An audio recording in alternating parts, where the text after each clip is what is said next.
Hey guys, today I'm going to be talking about just the basics of dropping and fluffing. Now I'm sure you hear terms all the time like dropping and fluffing, CCs, overs, unders, and it gets a little overwhelming. So I'm just going to kind of break it down each week, and today it's going to be dropping and fluffing. Now, the first thing I want you to know is that dropping and fluffing is really dependent on overs or unders, whether you get your implant over the muscle or under the muscle. Now, when it's over the muscle, you're not going to have a lot of dropping because you're not under the muscle. And the reason for that is when you go under, the muscle squeezes the implant in place. That's why post-op you see a lot of girls with implants kind of up to here. It's because your chest muscles are squeezing it to your chest. But with overs, you don't have that issue. So really, this kind of only applies to women who get implants under the muscle. So this is for you guys. Now, initially post-op, when you get your implant put under the muscle, it's going to be really high, kind of hard, taut, because you just had surgery, so your muscles are kind of tense and stressed from that. So it's going to be squeezing the implant really tightly against your chest. Now, over time, dropping will occur, which means as the muscle relaxes, your implant, it's going to be like this, like really tight against your chest. And when it drops, it's going to relax into space. So it's going to kind of drop down into the portion of the breast that it's supposed to be in. Now with fluffing, it's when the implant drops and it fluffs out the lower portion of your breast. So at first it seems like your implants are really high up, really hard. It's temporary. They're gonna drop into place and fluff out the breast. This whole dropping and fluffing process can take anywhere from 6 weeks to 6 months. Now I say 6 months because that was me. That's firsthand experience. But you can imagine waiting 6 months, you could get pretty antsy and impatient. So one thing I would suggest that all women do is initially post-op, just take pictures once a week, kind of like if you had baby bump pictures when you're pregnant, because you want to see that progress. And that progress over time, seeing your implants drop, is going to keep you from getting really discouraged. And to me, I had to do that because I was getting discouraged. So I took a picture every week and I could see those little changes, and that really helped me to relax, that things were going okay, and that nothing was stuck. Like, I know a lot of women think that if their implants are up too high for too long, something's wrong. But if you take those pictures, you see those subtle and gradual changes.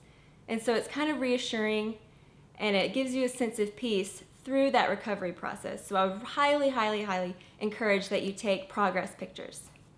On to our questions. I had 2 questions submitted to me this week, and the first one was, do you think I should go with 350 cc's or 375 cc's? First of all, I want everyone to know that a 25 cc difference is really only 2 tablespoons. So think how much liquid that is, and it's really not going to be that noticeable of a difference.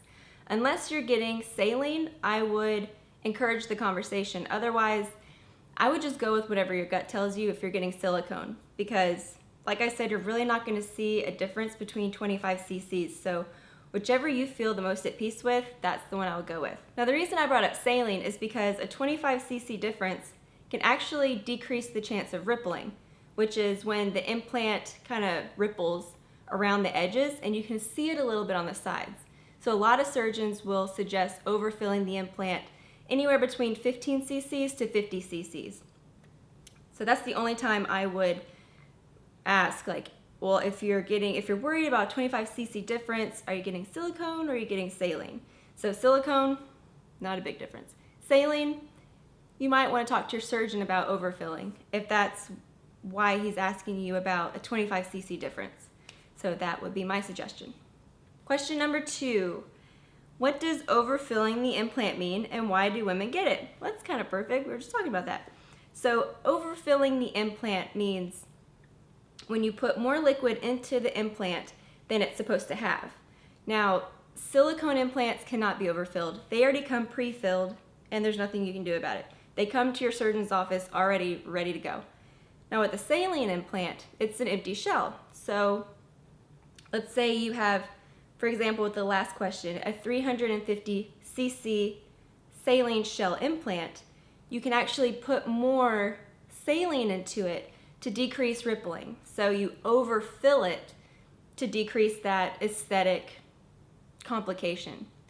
Now, it's not harmful, it's just something that you're going to see, but overfilling can greatly decrease rippling. And why do women get it? To decrease rippling. That's simple answer. And when you overfill, like I said earlier, it's usually 15 to 50 cc's. I have saline implants, and mine were overfilled 50 cc's.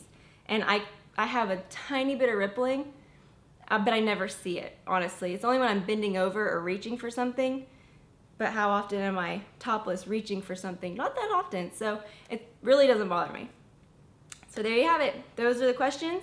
If you guys have any more, just leave questions below and I will try to answer them next week. And if not next week, then the week after. So thanks for stopping by, and I can't wait to connect with you guys. Thanks.